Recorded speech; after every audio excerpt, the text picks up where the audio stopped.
Bom dia, feliz sábado a todos. A gente está num momento especial, né? Momento que a gente festejou o Natal, o nascimento de Jesus, festa, família. É um momento que a gente lembra do amor de Deus pela gente, de uma maneira mais intensa, né? E estamos agora numa reta final para comemorar a passagem de ano. Um ano que foi embora, um outro ano que se inicia. Aqui na comunidade da Vila Olímpia nós estamos iniciando uma série que vamos estar conversando aqui sobre 2015. 2015, e o título dessa série tem 2015. 2015, Deus e eu. 2015, Deus e você. Já pensou nisso? Como é que está a sua relação? Qual é o plano que você tem para Deus e você? Deus e eu. Eu não conheço, né, o que está passando na sua mente, no seu coração, vocês que estão aqui ou que estão nos assistindo. Não sei se vocês estão alegres, estão em paz, estão contentes, têm esperança. Não sei se vocês estão tristes, estão sofrendo, estão com raiva, se sentindo injustiçados, magoados. Não importa. O que importa é saber que Deus quer estar com a gente em 2015. Cada segundo, cada momento, né, da nossa vida. E pensando a importância, né, de estar com Deus. Domingo passado, nós estávamos em casa com um grupo de amigos e estávamos fazendo um culto de gratidão por esse grupo especial que se reúne, que são amigos que estavam com confraternização, pediram para fazer o culto. E aí eu trouxe a palavra de que a gente tem que dar graças em tudo, né? Dar graças em tudo. E é fácil dar graça quando está tudo bem, né? Quando o ano foi maravilhoso, quando as coisas aconteceram de uma maneira tremenda. Mas dar graças quando as coisas não estão indo bem é difícil. E a gente refletiu isso. E terminando aquele momento onde cada um falando sobre a necessidade de dar graça por uma situação que aconteceu em 2014, que no primeiro momento não foi boa. No primeiro momento eu não entendi nada. Fiquei até meio estranho. Mas no segundo momento eu pude entender e dar graças a Ele. E as pessoas falaram, conversaram e testemunharam. Na segunda-feira tivemos uma notícia de que uma das pessoas que estavam lá, a mãe dessa pessoa morreu. Teve um AVC e morreu. É difícil, né? Nesse momento, pensar em dar graças. Mas ela recebeu o carinho, o apoio de todo o grupo que estava presente naquele domingo. Foram pessoas que foram ajudá-las. Ela sentiu o amor de Deus, né? Ela trazendo esse amor para ela, esse momento difícil, esse momento de conforto. Mas isso só existiu porque existia um momento de relação entre Deus e ela. A gente vai passar por momentos difíceis em 2015, momentos alegres. Mas a gente só vai conseguir superar esses momentos difíceis. Os alegres não precisamos superar. Eles vêm e a gente fica feliz.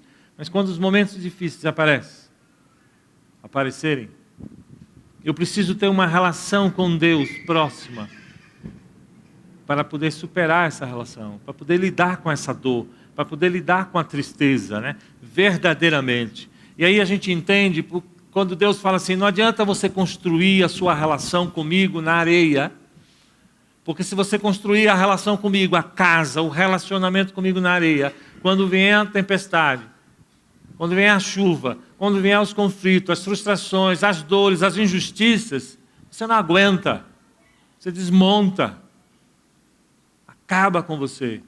Agora, se você construir a relação comigo, mas uma relação sólida, na rocha, não importa a dificuldade que você vai ter em 2015, não importa as aflições que você vai passar em 2015, você aguenta, né? Porque eu sustento essa relação, eu te dou o ânimo necessário para viver, né? E a gente vai refletir sobre isso, né? sobre o quanto a gente precisa manter esse contato com Deus. 2015, Deus e eu. Eu pensei nisso. Como é que é a minha relação com Deus? A gente olha a Bíblia e ao analisar, a gente vê o povo de Israel, o povo que Deus chamou para ser o povo dele. Porque ele queria construir um povo que precisava o Messias nascer, e o Messias tem que nascer numa família cristã. Então ele tinha que ter esse povo. Mas esse povo, ele recebe a lei, recebe o caráter de Deus, mas esse povo, ele não convive com esse Deus, não quer saber da lei, não quer saber do caráter de Deus, não quer se relacionar, não quer praticar, não quer ter momento de Deus e ele. Deus ficava muito chateado. E toda vez que esse povo se afastava de Deus, o povo caía em desgraça. E Deus lá e falando, mas por que vocês fazem isso? E o pior ainda é que Deus ficava muito chateado. E ele ficava muito bravo. Quando aquele povo, que é o povo que ele chamou, que ele amou, que ele deu todo carinho e afeto, além de não querer saber de Deus, eles iam se envolver com outros deuses. Aí Deus ficava muito bravo. Como você faz isso? Me troca por um negócio que não tem vida, que não consegue resolver nada na sua vida. E se a gente for ver, fazer uma retrospectiva de 2014, né? A gente diz o seguinte, quando eu dou tempo para uma pessoa, quando eu tenho um tempo para alguém, eu estou dizendo para essa pessoa que ela é importante, né? Se eu estou tendo tempo para você, eu estou dizendo que você é importante. Se eu estou tendo tempo para minha esposa, estou dizendo que ela é importante. Mas se eu começar a não dar importância para minha família, para minha esposa ou para os meus amigos, e começar a dar importância para o trabalho, para o dinheiro, para a fama, para o prestígio, eu estou dizendo que essas coisas são mais importantes do que minha família, do que meu filho, do que minha esposa. Eu estou colocando uma coisa mais importante do que eles. Eu estou adorando uma outra coisa, estou valorizando uma outra coisa.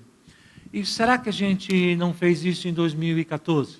A gente deixou Deus de lado e gastou mais tempo do nosso tempo com outras coisas que a gente valoriza, que a gente dá importância. É uma reflexão, né, que a gente precisa ter. Para a gente começar a pensar em 2015, Deus e eu. Porque 2015 só vai acontecer Deus e eu se eu rever o tempo que eu gastei preocupado com coisas que não tem nada a ver com Deus. O quanto eu fiquei investindo uma energia com coisas que não tem nada a ver com Deus. Então o meu tempo com Deus em 2014 foi menor. Se eu olhar a fatia do meu tempo, eu vou ver que eu gastei mais tempo com outras coisas e não gastei com Deus e eu. E aí a gente precisa entender por que a gente faz isso, né? Quando a gente analisa do dia a dia a vida das pessoas, até algumas pesquisas trazem essa informação, principalmente a gente, quando analisa que no Brasil, fala o seguinte, que as pessoas vão buscar Deus quando elas estão passando por dificuldade, quando elas estão tendo dores, sofrimentos, perdeu o emprego, perdeu alguém, está doente, tem alguém da família doente, aí a gente parece que se preocupa em ter uma relação mais próxima com Deus.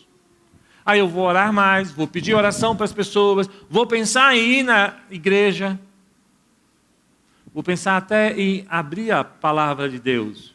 Quem sabe o milagre acontece. Quem sabe o emprego vem. Parece que a gente só procura Deus quando as coisas não estão boas. Mas é importante a gente criar o hábito de ter Deus diariamente. Porque vai ter momentos, em 2015, que as coisas não vão estar da maneira como a gente gostaria. E se a gente não tiver esse hábito, o que acontece? A gente vai se afastando de Deus. Porque aí parece que vem uma revolta, né? A gente começa a ficar revoltado. A gente começa a achar que as coisas estão acontecendo e Deus não está me abençoando, não está acreditando em mim. Eu conheço pessoas que dizem assim, Augusto, a minha vida está muito ruim, eu acho que Deus não gosta de mim. As coisas não estão indo bem para mim. Eu fui conversar na casa de uma família, o pessoal pediu para eu ir lá para conversar. E a história dessa família, ela traz a história de só problemas, só dificuldades. E ela me convencendo, a família, de que a vida deles era uma vida de só problemas. E realmente tinha vários problemas. E eles assim, Augusto, mas onde está Deus nisso tudo? Se só tem problema, você viu, a gente estava precisando de grana, aluguei a casa, vim morar na casa que a minha mãe emprestou para a gente. E aí, legal, que aí eu fui alugar a casa que eu tinha. Aluguei a casa, o inquilino não pagou nada. E além de não ter pagado nada, acabou com a casa. Como é que eu posso acreditar em Deus quando as coisas não estão indo bem? Então a gente pode correr esse risco, né, de se afastar de Deus. E eu gostaria que a gente refletisse agora sobre a vida de uma pessoa, que eu gosto muito dessa história, e ela tem uma continuação, né, que está lá em Lucas 7:36. É um momento que antecede a Páscoa. São 6 dias antes da Páscoa, acontece exatamente o que vai acontecer, a gente vai ler. E é um momento de confraternização, é um jantar parecido com aquele que a gente teve lá no Natal. Pessoas conhecidas estavam presentes nesse jantar. E tinha um convidado especial. Eu espero que o seu jantar do Natal também, esse convidado também foi chamado para estar presente. E foi chamado um convidado especial. O convidado especial foi Jesus. Que é importante estar presente nas nossas festas, né? Isso é importantíssimo. E a história conta exatamente isso. Uma pessoa, né, um fariseu, rogou-lhe que comesse com ele. Entrando na casa do fariseu, tomou lugar à mesa. E aí, ele senta no lugar dele. Só que acontece uma coisa que é importante. Aparecem várias pessoas na festa. Gente que talvez a gente não gostaria que tivesse na festa. Eu não sei a festa que você participou, o Natal, ou as festas que você participa, as reuniões que você participa. E aí, de repente, você diga assim, mas por que aquela fulana veio? Por que aquele tio apareceu? Por que aquele primo está aqui? Mas ele não. Meu ex-marido aqui eu não quero saber. Você entende? Tem sempre alguém que a gente não quer, que a gente não gosta, que a gente não vai com a cara, que a gente julga não ser merecedor de estar na festa. Você nunca teve essa percepção, não? Até mesmo na igreja, que é uma grande festa, sábado é um grande banquete, e a gente até fica se perguntando por que fulano está na igreja? Como é que deixa aquela pessoa participar da igreja? E até você mesmo fica fazendo essa pergunta, não vou para a igreja, eu me sinto tão indigno que eu não mereço estar indo na igreja. Você nunca pensou nisso? Não, eu não vou, eu fiz uma coisa muito errada, eu fiz uma coisa que não decepcionei Deus, eu não vou para a igreja, eu não tenho cara de ir na igreja. Também a gente pensa assim. Talvez você que esteja nos assistindo, esteja com dificuldade de estar aqui na igreja por causa disso. Não, eu não posso aparecer aí, porque olha, eu já aprontei muito. Eu não me sinto abençoado, então eu não devo estar na igreja. A gente pensa assim, a gente sente assim. E o interessante é que, apesar de a gente pensar assim, apareceu essa pessoa na igreja. E a Bíblia fala assim, e certa mulher da cidade, uma pecadora, sabendo que Jesus estava na festa, estava à mesa da casa do fariseu, levou um vaso de alabastro com unguento. E então, por detrás dos seus pés, chorando, regava com suas lágrimas. Então enxugava com seus próprios cabelos e beijava-os e os ungia com unguento. Olha que coisa. Isso é uma reflexão importante, né? Para 2015. Será que eu quero estar com Jesus? Agora, olha que interessante. Essa mulher, a Bíblia relata que ela é uma pecadora. O que é uma pessoa pecadora, pessoal? Uma pessoa pecadora é uma pessoa que tem problema. E assim, para a igreja, de uma maneira geral, pecador é o quê? A gente fala assim, deve ser uma prostituta, né? Porque pecador é prostituta. Deve ser uma pessoa adúltera, é pecador, né? Porque parece que pecador só é isso, né? Prostituta e adúltero. Mas também é uma pessoa que fala mal dos outros, é pecador? Uma pessoa egoísta, que só pensa em si mesmo, também é pecador? Uma pessoa orgulhosa de si mesmo, também é pecadora? É? Uma pessoa que não pede perdão, que acha que sempre está certo, não é capaz de pedir desculpa, também é pecador? É? É também. Olha. Então tem um leque aí de pessoas, né? Uma pessoa que mente, uma pessoa que usa droga. A gente pensa mais em coisas assim, mas uma pessoa incapaz de amar o seu próximo também é pecador? É. Uma pessoa que não respeita as pessoas também é uma pecadora. Uma pessoa que não respeita as regras também é pecador. Uma pessoa que diz que vai fazer e não faz também é o quê? Pecador. Se promete brincar no domingo com seu filho e não brinca, você também é o quê? Pecador. Você prometeu. Você disse que ia fazer e não fez. Você deu um falso testemunho. Olha que coisa. E essa pessoa pecadora, então agora a gente ampliou o leque, né? Essa pessoa pecadora estava lá na festa. De repente ela fez uma injustiça. De repente ela mentiu. De repente ela fez uma fofoca que te machucou, te magoou. De repente ela te traiu mesmo. De repente ela te passou a perna. E ela está lá na festa. Essa pessoa pecadora está lá na igreja. E a gente está querendo saber o que ela está fazendo naquela festa. O que ela está fazendo na igreja.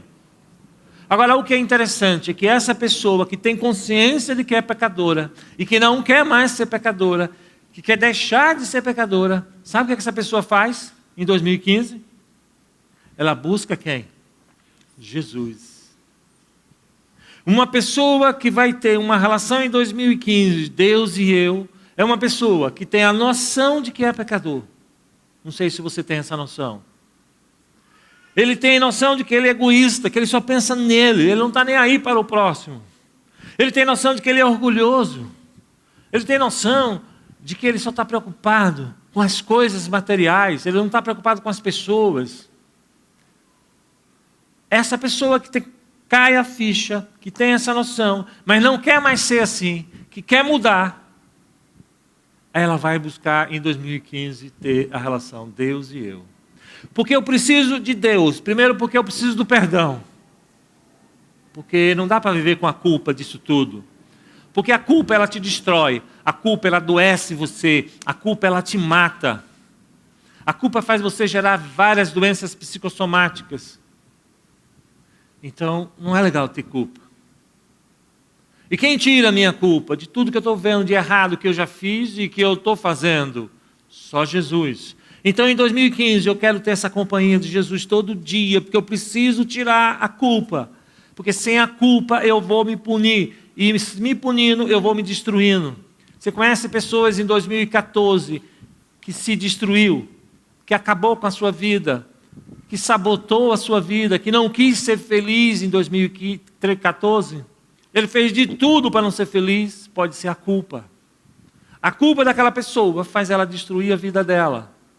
Ela precisa pagar pelo que ela faz de errado. Então eu vou ser infeliz. Isso é importante, né? Quando eu tomo consciência disso, como aquela pecadora, aí ela vai querer estar em 2015 com Jesus. Ela vai buscar Jesus. Ela vai buscar Jesus para ter o perdão. E ela é tão grata porque ela recebe esse perdão de Jesus. E quem é grato a Jesus, porque Jesus perdoou, vai fazer o que ela faz. O que ela fez. O que ela fez? Se aproximou de Jesus, comprou um presente para Jesus. Que presente você comprou esse ano de 2014 para Jesus? Talvez em 2015 você lembre em dar um presente para Jesus, diferente. Porque em Natal parece que a gente se preocupa em querer receber presente. Receber presente. Mas o que eu dei para Jesus em 2014? Eu dei meu tempo para Jesus, para cuidar das pessoas? Eu doei os meus recursos para Jesus pregar o Evangelho. Eu saí da minha zona de conforto, do sábado à tarde gostoso, para talvez visitar um orfanato, visitar drogados. Eu doei. O que eu dei de presente? Essa pecadora, ela deu. Ela pegou algo muito caro, um dinheiro que era 1 ano de trabalho, e ela trouxe à igreja para ofertar como uma oferta de gratidão a Jesus, sem ficar preocupado se vai faltar dinheiro em 2015. Sabe por quê? Porque ela tinha uma relação com Deus. Talvez a gente fique preocupado em dar a oferta de gratidão, porque será que vai faltar em 2015? E se eu der? E aí tem a festa de final do ano, não sei se vou precisar gastar uma grana a mais, aí vai faltar, então é melhor diminuir a minha oferta. Eu estou pensando em Deus ou em mim? Em mim. Essa pecadora não. Ela consegue se doar. Ela dá o que ela tem e o que ela não tem para Jesus, por gratidão, não é por legalismo. Ela não está fazendo isso para comprar a salvação. Ela está fazendo isso porque ela recebe o amor de Deus. É um processo de reconhecimento de ter sido amado. E aí eu vou fazer coisas para Jesus, eu vou limpar o pé de Jesus. Que coisa! Você já limpou o pé de Jesus em 2014? Alguém aqui limpou o pé de Jesus? Não, né? Limpar o pé talvez seja fazer uma atividade que não seja tão digna, né? Ajudar alguém. Já foi visitar um morador de rua? Já viu? Alguém aqui já foi? Eles cheiram mal, viu, pessoal? Cheiram mal. Não é digno, talvez, ir lá e visitar uma pessoa dessa, conversar com uma pessoa dessa. Entendeu? Você lavar o pé de Jesus é a mesma coisa. É quando você pega uma pessoa que aparentemente na sociedade não tem valor nenhum e você leva alguma coisa para essa pessoa. Você leva algo para essa pessoa. E Jesus falou, quando você faz uma coisa dessa para essa pessoa, você está fazendo para quem? Para mim mesmo. Você lavou o pé de alguém assim em 2014? Você conviveu com pessoas que eram realmente pessoas à margem da sociedade, você levou a essa pessoa uma demonstração de amor, carinho e afeto? Ou a única coisa que a gente sabe levar é dizer que a gente guarda o sábado? Você entendeu? Essa pecadora, ela é capaz de fazer isso. Lavar os pés de Jesus. Mas não é só capaz de lavar os pés de Jesus, ela é capaz de beijar os pés de Jesus. Capaz de beijar o pé de alguém? Naquela época, o pé era algo muito complicado, porque era sujo o pé. As pessoas andavam de sandália no barro, né, pó. E você lavar é maneira de falar, né, porque o lavar, o choro não lavava plenamente, ficava uma coisa mais barrenta ainda. E você ainda tem que beijar aquele pé daquele jeito. Você já fez isso em 2014? Beijou esse pé de Jesus? Você se envolveu numa situação de ajudar alguém que realmente você fala assim, nossa, precisa de muito Deus para fazer isso, né? Senão a gente não vai fazer. Ela fez, ela ajudou. E olhem o que é interessante, né? Ela fez tudo isso. E ao fazer tudo isso, lá no 39, quando o fariseu que tinha convidado Jesus viu isso, disse consigo mesmo, se esse fosse um profeta, saberia quem é e qual é a mulher que lhe tocou, porque é uma pecadora. Ah lá, vai ajudar lá o povo lá, mas tem problema, eu sei o problema dela. Está lá ajudando lá, fazendo lá um trabalho missionário lá, de ajudar as pessoas lá, o pessoal drogado, ou está indo ajudar as pessoas que estão no hospital. Mas eu sei a vida dela, está complicada a vida dela. É uma pecadora. A gente não faz isso, pessoal. Olha, o outro está tentando fazer um trabalho, o outro está tentando ser esse ser espiritual que Deus espera da gente. E aí tem sempre alguém julgando a gente, vendo os nossos defeitos, vendo as nossas falhas. Quem aqui nesse auditório, ou está nos assistindo na internet, não tem falha, não tem nenhum defeito? Levanta a mão. Pelo menos daqui dá para enxergar. Tem alguém aqui que não tem falha, não tem defeito? Levanta a mão. Ninguém levantou, tudo normal. Maravilha, né? Você entende? Todos nós temos defeitos. Então quer dizer que eu não posso então agora fazer algo para Deus, porque se eu fizer algo para Deus, alguém vai achar um defeito em mim. Vai achar? Você vai achar um defeito do Augusto? Óbvio. A gente, em vez de focar no que o outro tem de bom, a gente foca no que o outro tem de ruim. Ninguém cresce com o que o outro tem de ruim. A gente cresce com o que a gente tem de bom.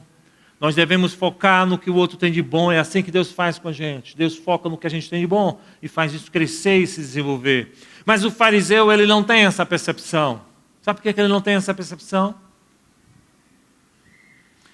Porque o fariseu passa pouco tempo com Jesus. Passa pouco tempo. E como ele passa pouco tempo, a gente viu aqui, a primeira coisa para eu passar tempo com Jesus em 2015 é eu tomar consciência de que eu sou um pecador. Primeira coisa. Se eu passo pouco tempo com Jesus, eu tenho consciência de que eu não sou pecador. Se eu não sou pecador, eu vou ficar olhando quem são aqueles que são pecadores. Quando a gente fica olhando os defeitos dos outros, é porque no fundo a gente acha que não temos defeito nenhum. Então a gente tem que parar com isso, se eu quero ter uma relação com Deus em 2015, né? Se eu tenho uma relação com Deus, eu preciso olhar para mim. Olha que coisa interessante. Ele diz assim, olha, como é que esse cara não percebe? Como é que Deus não vê os defeitos do Augusto e deixa o Augusto lá na frente pregar? Foi isso que ele falou. Quantas vezes a gente faz esse julgamento sobre o outro, né? Seja o outro qual for, quem for. Jesus, com muito carinho, com muito amor, olha para esse cidadão, porque Deus tem um amor muito grande, né? E chega para ele e fala assim, e veja uma coisa assim, há uma racionalidade muito forte, né? A gente é muito racional, é óbvio que o outro tem defeito. É claro que Jesus sabia os problemas daquela mulher. Mas Jesus tenta então trabalhar na racionalidade, já que o fariseu é muito racional. E aí então ele tenta argumentar com o fariseu. O fariseu vai pensar o seguinte, ok, entendi seu raciocínio. Agora me diga uma coisa, você tem 2 devedores, 2 pessoas que devem. As 2 não podem pagar a dívida que têm. Chegaram no fim do ano com uma dívida absurda. Não tem como comemorar o Natal. Não tem como comemorar o Ano Novo, porque estão endividados até o pescoço. Aliás, já foi do pescoço. E aí Deus faz a pergunta, essa pessoa é perdoada no Natal. Só que uma devia 500 e outra devia 50. 500 milhões, 50 milhões. Qual das 2 vai amar mais aquele que perdoa? Qual é a resposta lógica?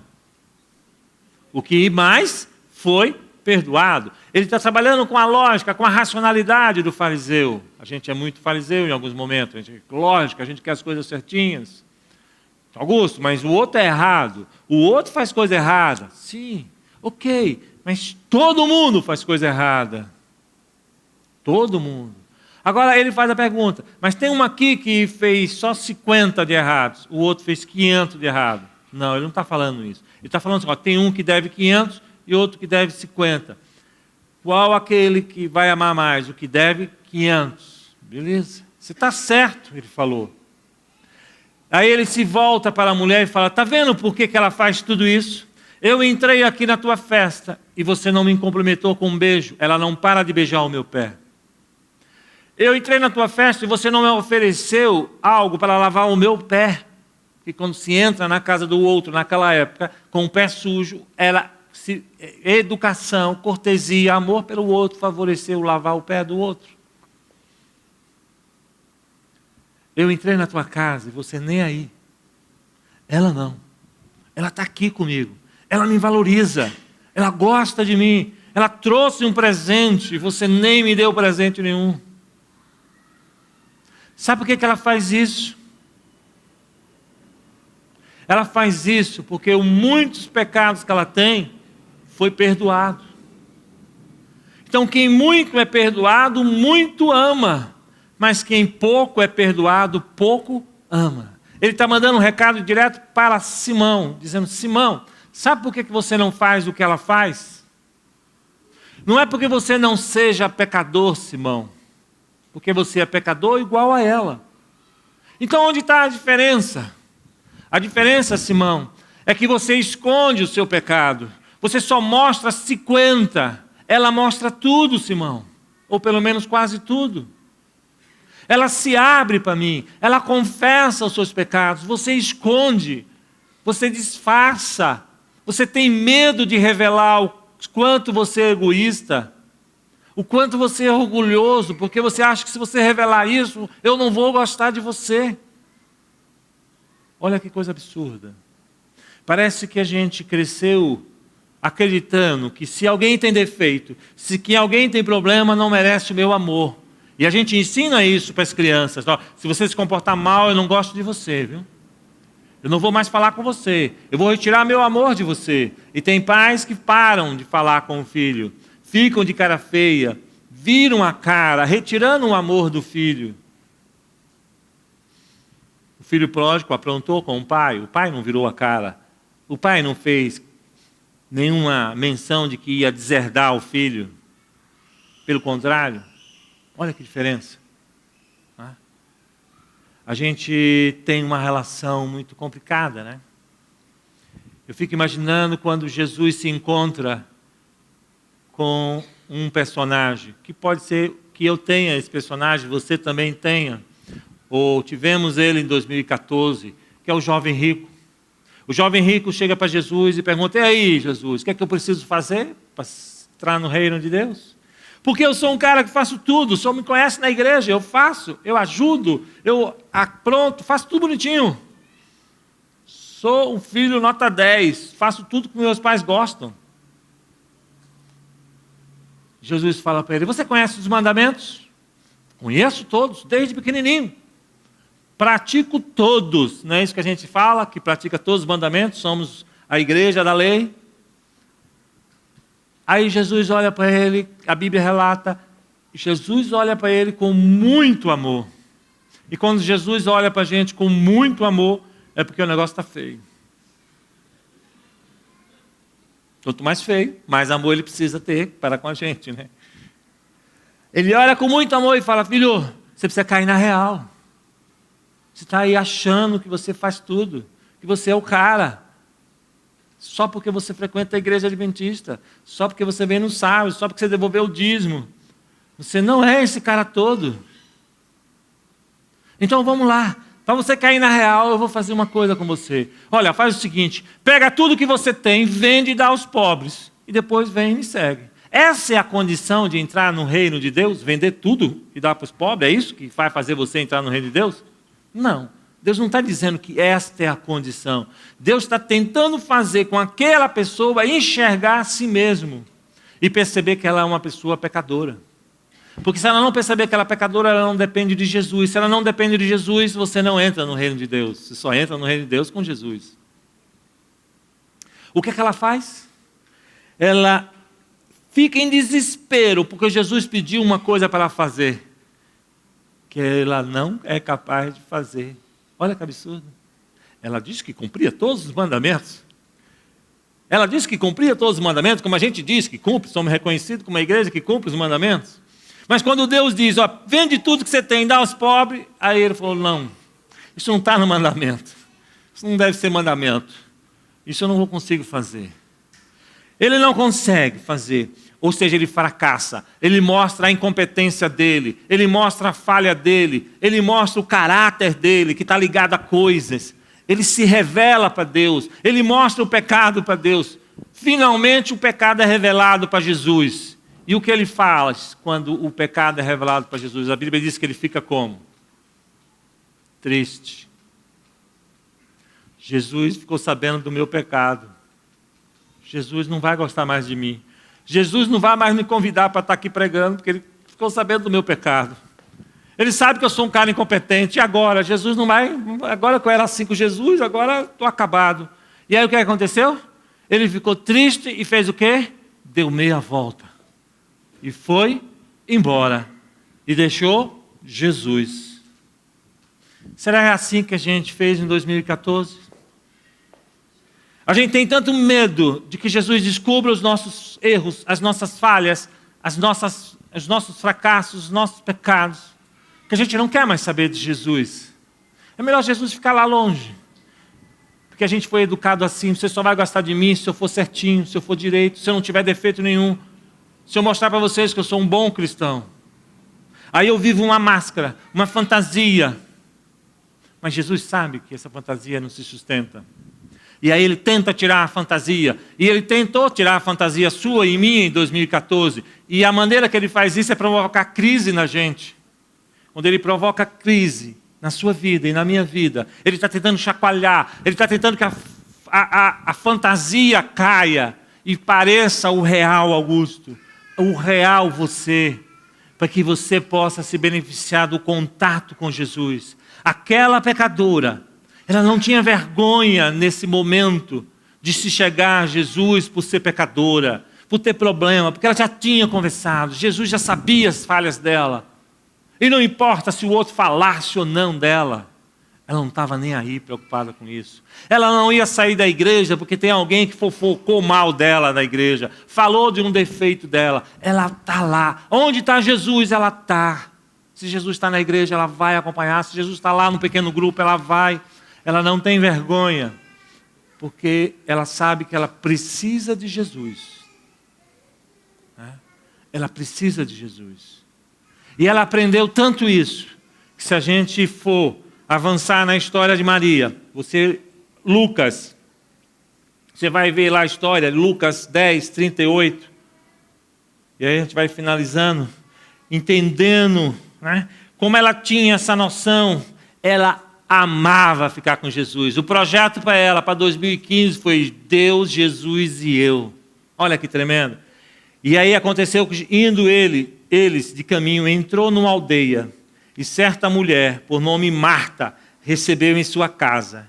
Tinha esta uma irmã chamada Maria, a mesma Maria, essa é a mesma Maria que a gente está falando, a qual assentou-se aos pés de Jesus, ouvindo a sua palavra. Marta, porém, andava distraída em muitos serviços. E aproximou-se de Jesus e disse: não te importa que minha irmã me deixe servir só? Fala para ela me ajudar. Respondeu Jesus a Marta: Marta, Marta, estás ansiosa,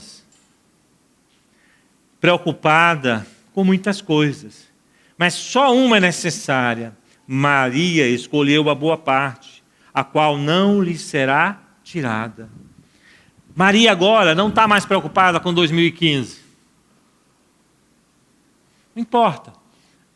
Ela sabe que vai ter problema em 2015. Que vai ter dificuldade em 2015. Que ela vai passar por aflição em 2015. Mas ela não está ansiosa. Preocupada. Porque ela tem a noção clara de que ela tem a presença de Jesus. E não importa o quanto ela seja pecadora. O quanto ela seja defeituosa. Jesus está com ela. Então ela está tranquila.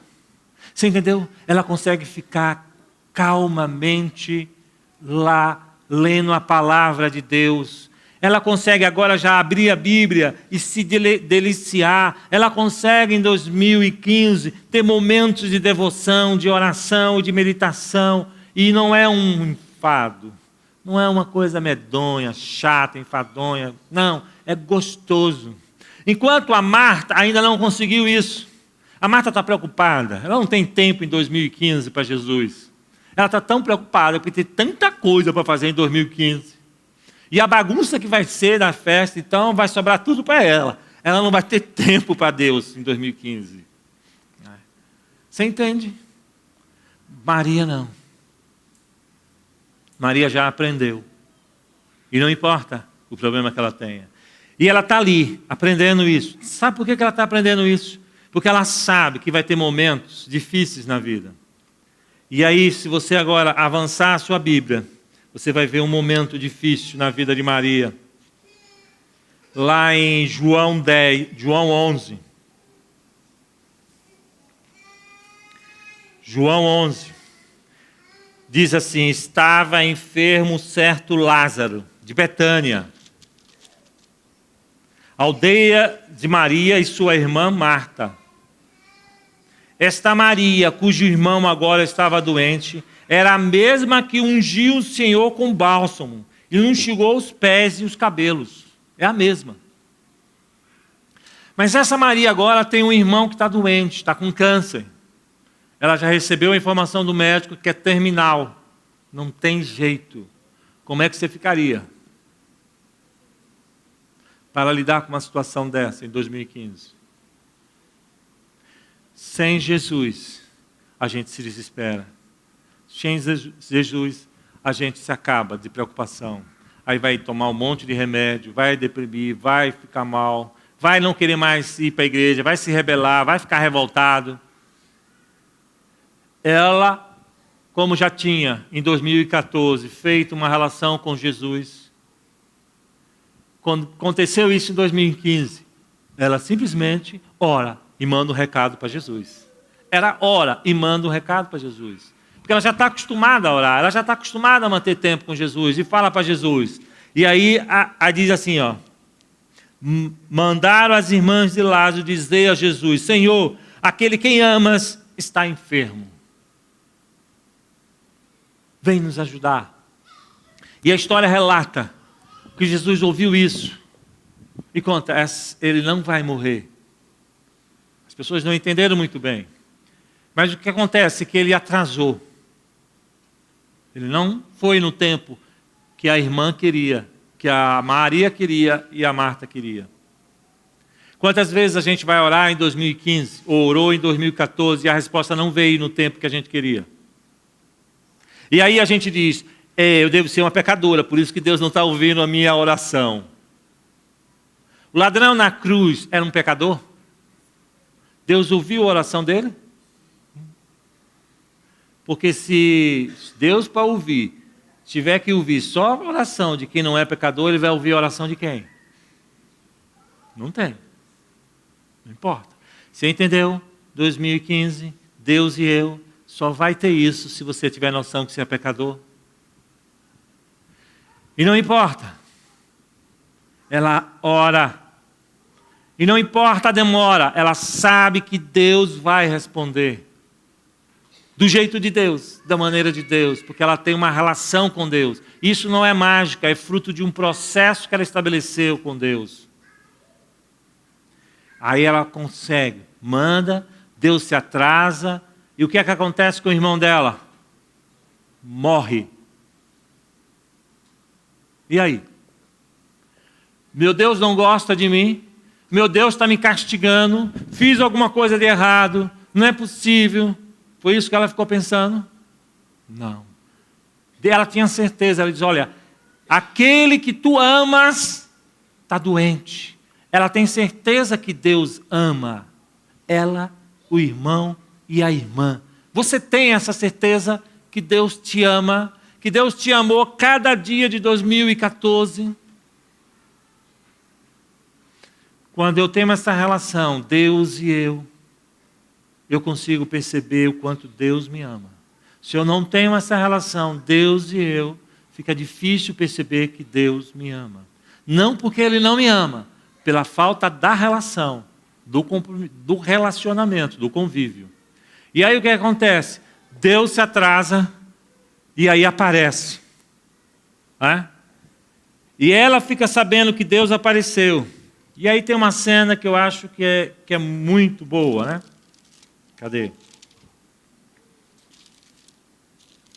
Aqui. Vamos lá. João 10, 21. Disse Marta. A Marta sai, se lembra? A Marta é aquela que ainda não tem uma relação tão próxima com Jesus. Mas ela vai na frente, ela toma a iniciativa. Disse Marta a Jesus: Senhor, se tu tivesse aqui, meu irmão não teria morrido. Precisava Jesus estar ali para Lázaro não morrer? Precisava? É isso? Não. centurião falou para Jesus: o senhor não precisa nem estar indo lá na minha casa. Basta o senhor falar que eu sei que o meu servo vai ser curado. A Marta não tinha percebido ainda isso. Aí Jesus reforça. Apesar de estar frequentando a igreja, ela não tinha percebido isso. E veja bem, a gente percebe o que está escrito quando a gente vivencia aquilo que a gente ouve. Então isso é importante. E disse Jesus: eu sou a ressurreição e a vida. Quem crê em mim, ainda que esteja morto, viverá. E todo aquele que vive e crê em mim nunca morrerá. Você crê nisso? Perguntou para ela, perguntou para a gente. E ela disse: sim, Senhor, creio. Tu és o Cristo, o Filho de Deus, que havia de vir ao mundo.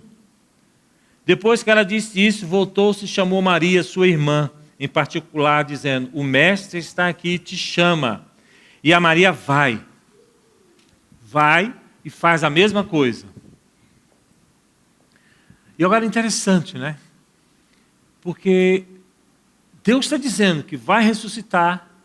E ela diz: não, mas olha, eu sei que o Senhor vai ressuscitar. Está escrito na Bíblia, eu leio a Bíblia. Quando o Senhor voltar, o Senhor vai ressuscitar ela. A gente fica tentando usar a palavra de Deus para fazer o milagre. Deus está dizendo: eu vou fazer o milagre. Eu sei que quando eu voltar, eu vou ressuscitar os mortos. Mas olha, esse milagre eu vou fazer. E a gente tem ainda a dificuldade, porque a gente decora o texto. A gente aprendeu a decorar o texto e usar o decoreba como um conhecimento. E não pode ser assim. E aí Deus tem uma relação muito legal aí. Porque Deus fala para ela: olha, eu vou ressuscitar. E ele falou: vamos lá ver o morto. Mas já está fedendo, olha, vai ver fazer o que lá? Deus está querendo fazer e a gente cria obstáculo. Será que é assim que a gente fez em 2014? Deus quis operar um milagre e a gente criou obstáculo? Não, vai lá não, faz isso não. A gente cria obstáculo. E Deus: não, vamos lá. E aí Ele manda tirar a pedra. Quantas coisas Ele mandou a gente tirar em 2014 da nossa vida, para que o milagre acontecesse? Eu tirei? Se não tirar a pedra, acontece o milagre? Não. Eu tirei? É uma pergunta que eu tenho que fazer para mim mesmo. Eu tirei essa pedra, e depois eu reclamo que o milagre não aconteceu, mas eu não tirei a pedra. Eu fiquei com preguiça de tirar a pedra. Eu fiquei incomodado para tirar a pedra. É muito trabalhoso tirar a pedra. Eu não quero sair da minha zona de conforto. E aí depois eu reclamo que o milagre não acontece. Ao Ele tirar a pedra, o milagre aconteceu. A gente precisa tirar algumas pedras do nosso caminho. Algumas coisas que bloqueiam a nossa relação com Deus. Algumas coisas que eu faço, que eu presto atenção, que eu me envolvo, que eu gasto tempo e que só dificulta a interferência de Deus na minha vida. Eu preciso tirar essa pedra. E eu gostaria de finalizar com uma oração. Cada um agora vai fazer a sua oração, individualmente. Depois eu faço a oração coletiva. Você vai olhar para você mesmo e dizer assim: qual foi a pedra que Jesus queria que eu tirasse em 2014? Eu não tirei, mas eu preciso tirar em 2015, porque senão os milagres não vão acontecer na proporção que eu gostaria. O que está impedindo que a minha vida espiritual, de fato, possa crescer mais, se desenvolver mais? Tem uma pedra que Jesus está dizendo para tirar. Você sabe qual é a sua. Ele vai me mostrar a minha. Então você vai parar agora, você que também está nos ouvindo, assistindo pela internet, você vai fechar seus olhos e vai parar, olhar para você mesmo. Deus, eu não lembro de nenhuma pedra que o Senhor... Ou você vai dizer: não, eu lembro. Desculpa porque eu não tirei. Me dá força para eu tirar. E se você não lembra ou não sabe, Deus está aqui, querendo te mostrar. Agora você precisa ter coragem para fazer essa oração, né? Dizer: Deus, me mostra, porque até agora eu não vi. Mostra qual é a pedra que eu tenho que tirar, para que em 2015 essa relação Deus e eu aconteça de uma maneira bonita, linda, maravilhosa, limpa. Deus quer mostrar. Então você vai ter aí 1 minuto, 2 minutos para fazer a sua oração individual. Aí eu vou fazer a minha, depois a gente faz a oração coletiva. Ok? Eu vou dizer o amém e aí eu faço a oração final. Ok? Então, como você está? Você fecha seus olhos. Antes de conversar com Deus, tenta lembrar o que Deus falou para você em 2014 de uma pedra. Uma só, pessoal, não precisa tirar mais do que uma, né? Deve ter várias, mas uma só. Vamos começar por uma. E aí, a partir dessa, a gente estabelece lá o nosso objetivo, o nosso plano para 2015. E se eu não tenho condição de tirar essa pedra, Jesus tem. Então peça a Ele poder, força para que Ele tire a pedra.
Amém.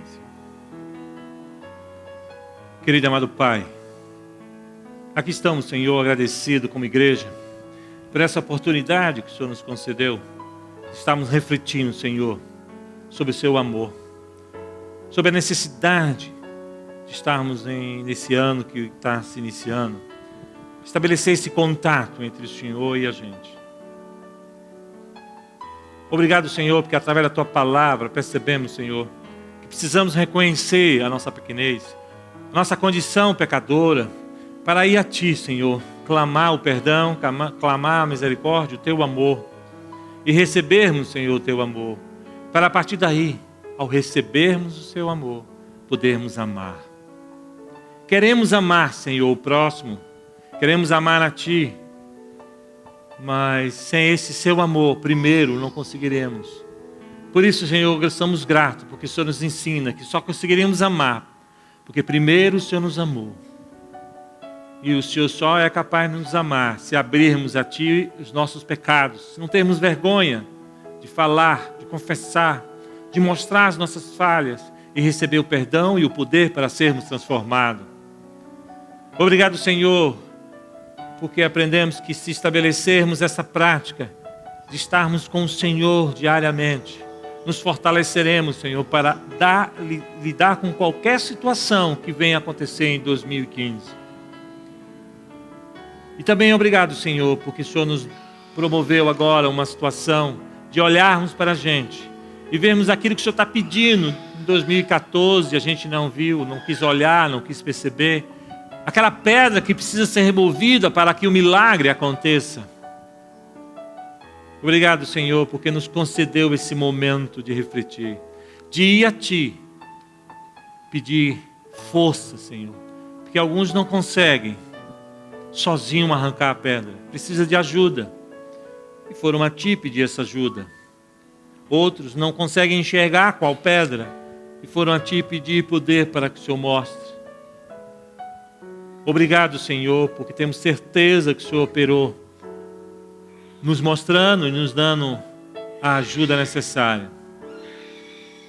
Somos gratos, Senhor, por esse momento. Então, só temos a agradecer e pedir, Senhor, que nos capacite, nos mantenha firmes, Senhor, nessa promessa de em 2015, ser Jesus e eu, cada vez mais, cada vez o nosso tempo ser dedicado nessa relação. Obrigado por essa oportunidade de reflexão, fica com cada um de nós. Obrigado por nos aceitar como somos, problemáticos, pecadores. E obrigado por também nos dar a condição de nos transformar à imagem e semelhança de Ti. E é em Teu nome, em Teu sacrifício é que pedimos e agradecemos. Amém, Senhor. Amém.